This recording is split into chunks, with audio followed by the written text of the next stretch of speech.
নমস্কাৰ। আজি মই এটা সৰু ভিডিঅ' লৈ আপোনালোকৰ আগত আহিছোঁ।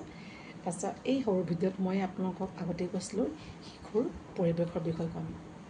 এতিয়া আমি জানো যে জন্মৰ পৰা শিশুৱে এটা পৰিৱেশত ডাঙৰ দীঘল হয়, যিটো আমি কওঁ যে মাক দেউতাক আৰু ককা আইতাক খুৰা খুৰী যিটো ঘৰৰ গোটেই মানুহখিনি হ'ল সেইখিনি লৈ তেওঁলোকে এটা পৰিৱেশত ডাঙৰ দীঘল হয়।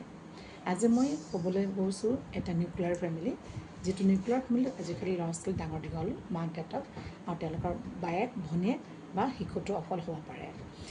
শিশুৰ প্ৰথম তেওঁলোকৰ যিটো পৰিৱেশ বুলি কওঁ, আমি প্ৰথমে ঘৰৰ চাৰিবেৰৰ পৰিৱেশ ক'ব বিচাৰিছোঁ।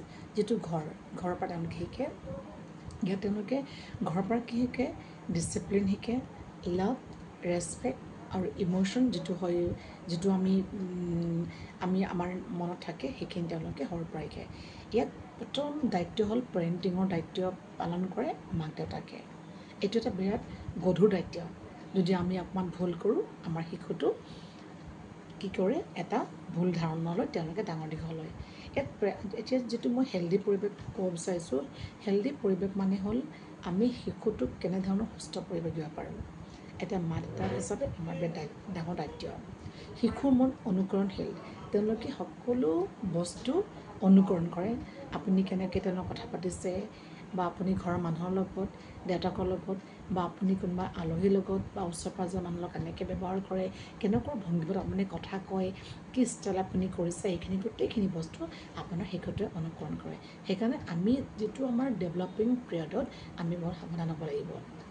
এতিয়া চাওক, যেতিয়া আমি আপোনাৰ হাজবেণ্ড বা মোৰ হাজবেণ্ডৰ লগত বা নিজৰ মাক দেউতাকৰ লগত যেতিয়া কথা পাতে আমি সাৱধান আমি নিজকে কণ্ট্ৰল কৰিব লাগিব। আমাৰ মাত কথা, আমাৰ ডিচিপ্লিন যেতিয়া আমি কৰিবলৈ যাওঁ, আমি সদায় সাৱধান হ'ব লাগিব। শিশুটোৱে অনুকৰণ কৰে, আমি যিটো শিকাম এতিয়া সেই বস্তু তেওঁলোকে অনুকৰণ কৰি ডাঙৰ হ'লে তেওঁলোকে এইখিনি বস্তু কি কৰে? ফ'কাছ কৰে নিজৰ লাইফত বা নিজৰ তেওঁলোকৰ যিটো এজত। তাৰপিছত ইয়াত মই কি কৰোঁ? হেল্ডি এনভাইৰনমেণ্ট বুলি ক'লে আমি কি বুজিছোঁ? এতিয়া কিছুমানে যে হেল্ডি এনভাইৰনমেণ্ট মানে মই মোৰ ল'ৰা ছোৱালীটোক মই এটা ভাল পৰিৱেশ দিছোঁ, ধুনীয়া এটা ঘৰ, গাড়ী ঘোঁৰা, ভাল পঢ়া টেবুল, ধুনীয়া এটা লাইফ আমি দিছোঁ। কিন্তু লাইফ দিয়াৰ উপৰিও আপুনি এটা হেল্ডি এনভাইৰনমেণ্ট দিব লাগিব।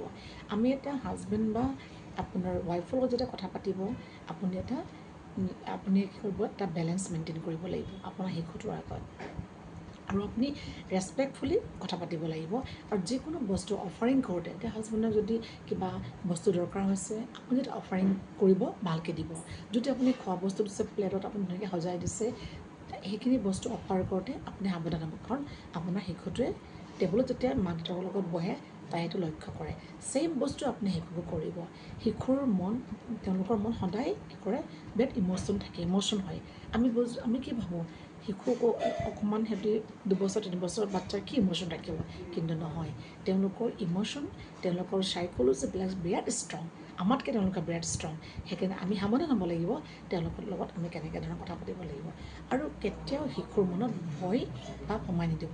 এইটো নকৰিবা, আমুকলৈ নাযাবা, এইজন মানুহৰ ওচৰলৈ নাযাবা, এইটো নাখাবা, এইটো নাখাবা, এইটো নকৰিবা বস্তু নেগেটিভিটিটো আপোনালোকৰ মনৰ পৰা ওলাই দিয়ক। আপুনি দূৰৰ পৰা চাব, যদি আপোনাৰ শিশুটোৱে ফ্ৰিজৰ পৰা কিবা এটা বস্তু লৈ বাহিৰলৈ ওলাই টেবলেট থৈছে, আপুনি তাক মানা নকৰিব। মই কৰিম, তুমি কিয় কৰিছা? এই বস্তু নকৰিব। তাক আপুনি চাই থাকিব যাতে সি ছেফ হয়নে নহয়। আৰু যদি পানী গিলাচ ল'ব খাই বিচাৰিছে বা কিবা পাকঘৰলৈ গৈ যদি কিবা এটা কৰিব বিচাৰিছে, আপুনি তাক যাবলৈ দিব। তাক আপুনি কেতিয়াও বাধা নিদিব। বাধা দিলে কি হয়? আমাৰ কনফিডেঞ্চ লেভেলটো আমাৰ ডাউন হৈ যায়। লাহে তাৰ মনৰ মাজত কি কৰে? ভয় ভাৱ এটা সোমাই যোৱাৰ লগে লগে সি ভালকৈ আগবাঢ়ি যাব নোৱাৰিব। তাৰ কনফিডেঞ্চ লেভেলটো সদায় ল' হৈ যায়। তাৰপাছত আপুনি কি কৰিব? আমি শিশুৰ নিডছবিলাক আমি পূৰণ কৰিব লাগিব। এতিয়া চাওক, কিছুমান শিশুৰ তেওঁলোকে জানিবলৈ বিৰাট আগ্ৰহ কৰে। তেওঁলোকৰ মনত সদায় এটা ডাঙৰ কুৱেশ্যন মাৰ্ক এটা মূৰত সোমাই থাকে তেওঁলোকৰ। এতিয়া চাওক, কিবা এটা আমি ডিপ ডিছকাশ্যন কৰোঁ, এতিয়া ঘৰৰ মানুহৰ লগত বা হাজবেণ্ড ৱাইফৰ লগত, সেইটো সময়ত তেওঁলোকে ইণ্টাৰফেয়াৰ কৰে আমাক। চ' আমি কি কৰোঁ? আমি এনচাৰ কি কৰোঁ? যেতিয়া তাই মা বুলি মাতে, আমি ৰ'বাচোন, তুমি দেখা নাই পাপা আৰু মই কিবা ইম্পৰ্টেণ্ট আলোচনা কৰিছোঁ, ৰ'বা, আগতে তোমাক মই কৈছিলোঁ নাই, যেতিয়া মা দেউতাই কথা পাতে বা ডাঙৰ মানুহে কথা পাতে, তুমি কিয় মাজলৈ আহিছা?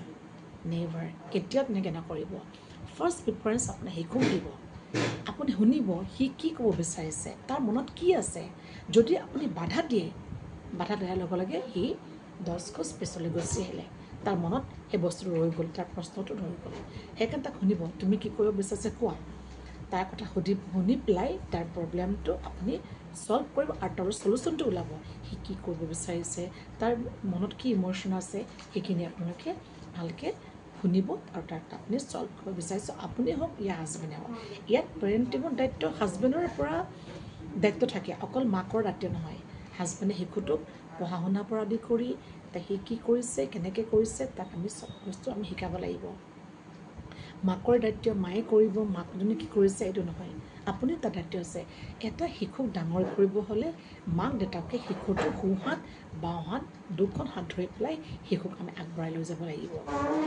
এখন সমাজলৈ এখন এটা পৃথিৱীলৈ যিটো যাক কয় the preparation for the world আমি শিশুক এটা ৱৰ্ল্ড মানে কি এটা আমি পৃথিৱীৰ কাৰণে মানে কি সমাজ এখনৰ কাৰণে আমি প্ৰিপেয়াৰ কৰিছোঁ এতিয়া ডাইনিং টেবুলত বহুতে সি কেনেকৈ খাইছে তাৰ খাওঁতে কথা পাতিব লাগেনে আমি চুবাওঁতে মুখখন বন্ধকৈ কেনেকৈ চুবাব লাগিব এইবিলাক এবিধ এইবিলাক সৰু সৰু কথা আমি চাব লাগিব পানী গিলাচ খাওঁতে সোঁহাতে যেতিয়া আমি ভাত খাইছোঁ সি সোঁহাত ব্যৱহাৰ কৰিছেনে বাঁহাত ব্যৱহাৰ কৰিছে আমি সেইখন চাব লাগিব সি শুই উঠোঁতে কেনেকৈ সি মানে তাৰ শুই উঠাৰ পিছত তাৰ দায়িত্ব কি সেইখিনি আমি তাক বুজাব লাগিব প্ৰত্যেকটো কথা আমি তাক শিকাব লাগিব জন্মৰ পৰা মৃত্যু নোহোৱালৈকে আমি যে মাক দেউতাক হিচাপে তেওঁলোকক আমি গাইড দিব লাগিব লাগিলে আপোনাৰ ল'ৰাটো ডাঙৰে হওক বা সৰুৱে হওক বা একেবাৰে আপোনাৰ বুঢ়া বয়সলৈকে যিটো আমি ক'ব বিচাৰোঁ আমি সাধাৰণতে দেখোঁ যে আমি মাক বাপেকক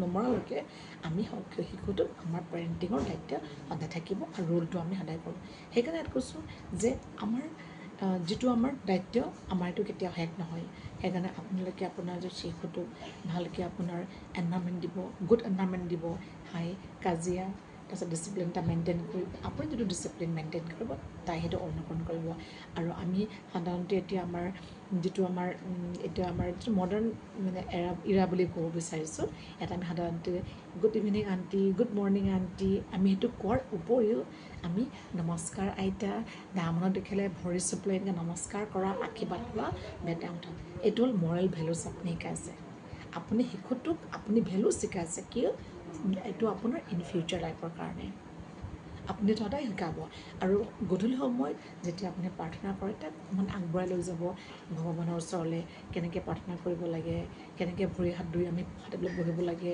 পঢ়া সময়ত আমি একো বস্তু খাব নালাগে এইখিনি গোটেইখিনি বস্তুৰ এটা এটাকৈ আপুনি শিকাওকচোন ডিচিপ্লিন শিকাওকচোন চাব আপুনি এজ এ মাক হিচাপে আপুনি শেষত আপুনি গৰ্ব কৰিব যে আপোনাৰ ল'ৰাটোক আপুনি কি দিছে আৰু এতিয়া চাব কিছুমানে চকলেটৰ বাকলিটো বাচ্ছাত শিশুটোৱে পেলাই দিয়ে হ'ব মই লৈ যাম তুমি পেলাই দিয়াচোন কেতিয়াও নাপায় ডাষ্টবিন থ'ব সৰু এটা আপোনাৰ কণ্টেইনাৰ থ'ব বেছি ডাঙৰ নহ'লে থ'ব যেতিয়া খাই পেলাই সি ডাষ্টবিনত যে ক'ত পেলাব লাগে আৰু এতিয়া আপুনি ক'বলৈ গুচি গৈছে বাছতে হওক কিছুমান মানুহ মই প্ৰায় দেখিছোঁ চকলেটৰ খাই বাছতে পেলালে নহয় আপুনি ক'ব চকলেটৰ ৰেপাৰ বা চিপছৰ ৰেপাৰ বেগত ভৰাই থোৱা আমি ঘৰত গৈ আমি ডাষ্টবিনত পেলাম সেই শিক্ষা আপুনি দি চাবচোন যিটো মই এক্সপিৰিয়েঞ্চ ফালৰ পৰা আপোনাক ক'ব বিচাৰিছোঁ হয়তো আপোনালোকৰ আমনি লাগিছে সৰু সৰু এইবিলাক কথা শুনি পেলাই কিন্তু মই আপোনালোকক কিছুমান কথা শ্বেয়াৰ কৰিব বিচাৰিছোঁ কাৰণে শ্বেয়াৰ কৰিছোঁ আপোনালোকে যদি ভুল হয় মোক ক্ষমা কৰিব আৰু নেক্সট ভিডিঅ'ত মই আহিম আপোনাৰ শিশুটোৱে ৱালত কিয় লিখে বা আপোনাৰ ড্ৰেছিং টেবুলত কিয় লিখে আপোনাৰ বস্তুবিলাক লিখি মেলি কিয় আপোনাৰ বস্তুটোৰ মানে নষ্ট কৰি পেলাই টেবুলে হওক আপোনাৰ গডৰেজে হওক বা আপোনাৰ ঘৰৰ ৱালতে হওক তাৰ বিষয়ে মই অলপ আলোচনা কৰিম যদি আপুনি ভাল পায় মোৰ ভিডিঅ'টো আপুনি লাইক শ্বেয়াৰ কৰিব নমস্কাৰ